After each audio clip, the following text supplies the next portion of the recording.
ప్రధానంగా మీరు రాజకీయంగా మాకైతే దెబ్బతీయడానికి జరిగిందంటున్నారు. వాళ్ళు మాత్రం అది కాదు, కావాలని చెప్పి ఆవిడ దువ్వాడ శ్రీని ట్రాప్ చేసింది మాధురి అనేది వాళ్ళ పిల్లలు చెప్తున్నారు, ఆవిడ చెప్తున్నారు.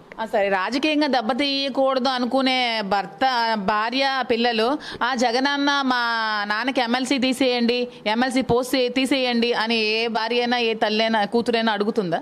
అంటే ఇప్పుడు తండ్రి జీరో అయితే పాప జీరో అవ్వదా? రేపొద్దున నీకు ఏం రెస్పెక్ట్ ఉంటుంది? నీకు నీ తండ్రి జీరో అయితే నీకు ఏం రెస్పెక్ట్ ఉంటుంది? అదా తండ్రి చూసే విధానం? వీళ్ళ మనస్తత్వం ఇదేనండి. దీంతో తెలుసుకోండి మీరు అందరూ. టికెట్ అతనికి ఎమ్మెల్సీ క్యాన్సిల్ చేసేయండి, రాజకీయాలకి పనికిరాడు, రాజకీయాల్లో ఉండకండి, నేనే అంటే ఆవిడ ఇండైరెక్ట్గా ఏం చెప్తుంది? నేనే రాజకీయాల్లో ఉంటాను, నాకే ఈ టికెట్ కావాలని. ఇవంతా ఈ మీడియాని హైలైట్ చేసింది ఇప్పుడు రాజకీయంగా ఇదంతా జరిపిస్తుంది టీడీపీ వాళ్ళు.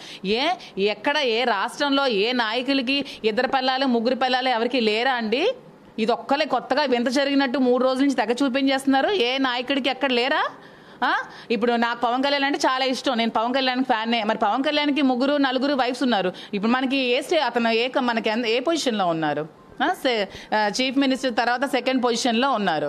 ఎందుకు ఊరికే కామెంట్ చేయాలి? ఊరికే ఎందుకు పర్సనల్ లైఫ్లోకి రావాలి? ఎవరి పర్సనల్ లైఫ్ అందరికీ, ఎవ్వరికి, ప్రతి ఒక్కరికి ఏవో ఒకటి ఉంటాయి పర్సనల్ లైఫ్లో. అవి డెప్త్గా వెళ్తే కానీ తెలియదు అక్కడ ఏం జరిగిందో ఏంటి అనేది. డెప్త్గా వెళ్తేనే తెలుస్తుంది. సో ఎవరు పర్ఫెక్ట్ కాదు. సో ఈ శ్రీను గారిదే పెద్ద ఇష్యూ చేసి చూపించాల్సిన అవసరం లేదు.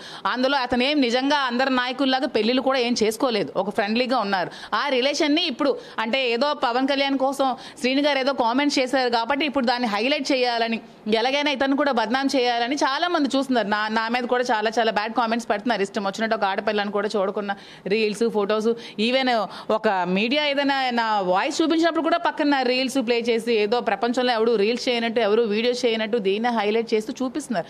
మీరు కూడా ప్రజలందరూ గమనించండి, దీన్ని ఒక రాజకీయ కోణంగా మీరు కూడా గమనించండి. రాజకీయంగా వైఎస్ఆర్సీపీ పార్టీలో ఉన్న నాయకుల మీద బురద జల్లాలనే ఇలాంటివన్నీ చేస్తున్నారు. ఇవన్నీ వాస్తవాలు కాదని ప్రజలందరూ తెలుసుకోవాలని కోరుకుంటున్నాను. మీరు ఏదైతే రాజకీయంగా లబ్ధి చేకూరడం కోసం మాత్రమే వాణి గారు చేస్తున్నారని చెప్తున్నారు. అయితే మీరు చెప్తున్న ఫ్రెండ్షిప్కి అర్థం ఏంటి అనేది ఇప్పుడు చాలా మందికి కూడా ప్రశ్న. ఎందుకంటే మీ ఇద్దరు కూడా లివింగ్ రిలేషన్లో ఉన్నారా, లేకపోతే ఈ అంత ఆరోపణలు వచ్చాయి కనుక ఇప్పుడు ఉంటామని చెప్తున్నారు. అసలు ఫ్రెండ్షిప్ అంటే మీ దృష్టిలో ఏమనుకుంటున్నారు? మేము లివింగ్ టుగెదర్లో లేము. ఇంతకు ముందు వరకు ఫ్రెండ్స్గానే ఉన్నాము. ఇట్స్ ఎ హెల్దీ రిలేషన్షిప్, ఫ్రెండ్స్గానే ఉన్నాము.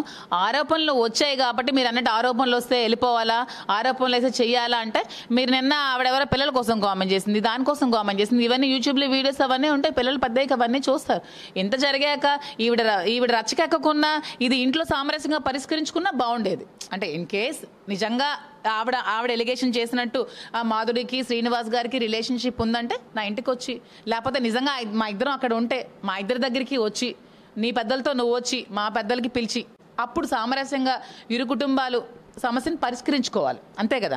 మీడియాకి పిలిచేసి ఫాల్స్ ఎలిగేషన్స్ చేసేసి అంటే దీంట్లో అర్థమవుతుంది కదా, ప్రజలందరూ అర్థం చేసుకోండి. నిజంగా ఒక వైఫ్ అండ్ హస్బెండ్కి ప్రాబ్లం ఉంటే ఇంట్లోనే తేల్చుకుంటారు. తేల్చుకోకపోతే నెక్స్ట్ స్టెప్ పోలీస్ స్టేషన్కి వెళ్తారు, తర్వాత జ్యుడిషియల్కి వెళ్తారు. ఇలాగ బద్నాం చేయరు. అంటే రాజకీయంగా ఉన్నాం కాబట్టి రాజకీయంగా పరువు తీయాలని చేస్తున్న కుట్ర. ఈ కుట్రను అందరూ అర్థం చేసుకుంటారని నేను చెప్తున్నాను. ప్రతి ఒక్కరు 10 సార్లు రాజకీయం గురించి మాత్రమే మాట్లాడుతున్నారు. నిన్న శ్రీను గారు మీడియాతో మాట్లాడినప్పుడు కూడా మేము కలిసే ఉంటున్నాము, కలిసే ఉంటామని కూడా చెప్పడం జరిగింది. అంటే శ్రీను గారు ఆ మాటలకు అర్థం ఏంటని ఆలోచించుకోవాలి. అదే చెప్తున్నాను, కలిసే ఉంటున్నాము అంటే ఫ్రెండ్లీగా కలిసే ఉంటున్నాము. నేను ఎలక్షన్లో జగన్మోహన్ రెడ్డి గారి కోసం నేను ఎలక్షన్ వర్క్ చేశాను. నేను ఫైనాన్షియల్గా కూడా నేను డబ్బులు ఖర్చు పెట్టుకున్నాను. ఈవెన్ శ్రీను గారు చాలా మంది సోషల్ మీడియాలో అడుగుతున్నారు, రోడ్డు మీద ఉన్నాడా ఎమ్మెల్సీ, రోడ్డు మీద ఉన్నాడా అంటే, రోడ్డు మీద ఎమ్మెల్సీలు ఉంటారా అంటే, ఒక 8 crores పెట్టి ఇల్లు కట్టుకున్న ఇంటి నుంచి వైఫ్ గెంటేస్తే మరి రోడ్డు మీద ఉండకపోతే ఎక్కడ ఉంటారు?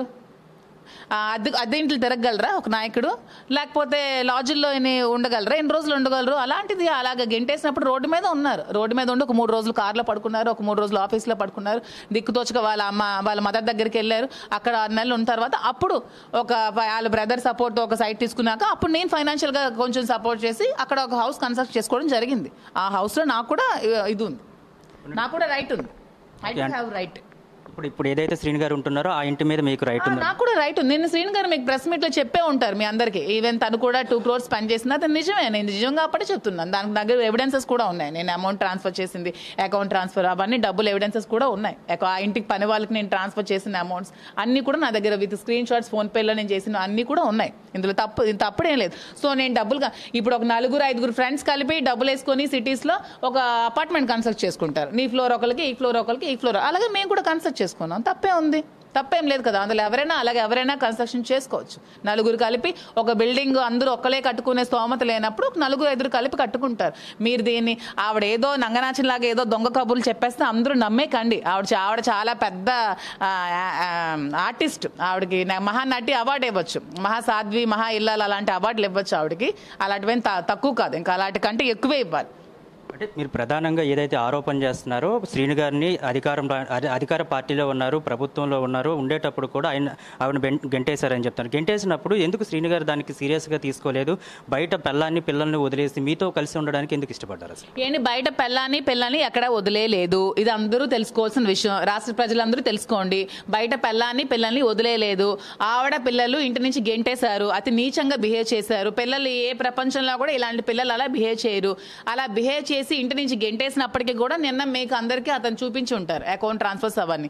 అలా గెంటేసినప్పటికీ కూడా బయటికి నా వైఫ్ కోసం, పిల్లల కోసం చెప్తే నా పిల్లల లైఫే డ్యామేజ్ అవుతుందని పాపం అతని మనసులోనే దాచుకుంటూ వాళ్ళ మెయింటెనెన్స్లన్నీ చూస్తూ ఎవ్రీ మంత్ ఒక 8 lakhs వాళ్ళకి పంపిస్తూ, ఎవరైనా ఎవ్రీ మంత్ 8 lakhs ప్రపంచంలో ఎవరైనా ఇస్తారో అతను కష్టపడుతూ 8 lakhs వాళ్ళకి పంపిస్తూ వాళ్ళ ఉన్న హౌస్ కూడా వాళ్ళకే ఇచ్చేసి వాళ్ళకి కావాల్సిన ఆస్తులు కూడా వాళ్ళ పేరు మీద రిజిస్ట్రేషన్ చేస్తే పిల్లల్ని భార్యని వదిలేసిన వాడు ఎలాగవుతాడు? మీరు క్వశ్చన్ చేశారు కదా, భార్యని పిల్లల్ని వదిలేశారని, మీకు విత్ ఎవిడెన్సెస్ చూపించారు కదా. ఇల్లు అతను కట్టిన ఇల్లు ఆవిడకే వదిలేసి ఇతను రోడ్డు మీదకి వస్తే భార్య పిల్లల్ని వదిలేసినట్టు ఎలాగవుతుందండి? అతను కట్టిన ఇల్లు అతను వదిలేసి ఇతను రోడ్డు మీద ఇంటికి ఇతను ఆవిడ వదిలేసినట్ట, ఆవిడని ఇతను వదిలేసినట్ట. మీకు ఎందుకు అర్థం కావట్లేదు? కొంచెం లాజిక్ అర్థం చేసుకోండి. ఆవిడ గెంటిందని కూడా చెప్పింది, నేను తాళం వేసి ఇంటి నుంచి గెంటేసి పంపించానని క్లియర్గా మీడియాకి కూడా చెప్పింది. అంటే ఆవిడ ఇతన్ని గెంటేసినట్ట, ఇతను ఆవిడని గెంటేసినట్ట. ఆవిడ పంపించినప్పటికీ కూడా ఇతను ఏ రోజు కూడా బాధ్యతల్ని, ఆ భార్య బాధ్యతను కానీ తన పిల్లల బాధ్యతను కానీ ఏ రోజు కూడా తను తీసుకోకుండా లేరు.